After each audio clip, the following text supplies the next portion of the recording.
講到希臘菜煮食，好多人覺得我愛同麵包、薯仔，最多加埋米飯。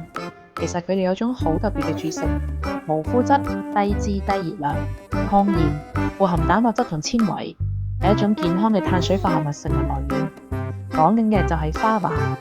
大家可能都比較熟悉 hummus 鷹嘴豆泥，而 fava 就係希臘版黃豌豆或者蠶豆做成嘅豆泥。同老公講話要試下，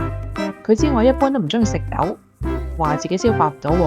所以佢都好 surprise 我竟然一食就上咗癮，幾乎每一餐都話要點。fava 口感綿密，用鹽、橄欖油、檸檬汁調味啱啱好，而且食完腸胃竟然仲冇負擔。佢食法好多樣，可以直接做啲搭配烤麵包，亦都可以升級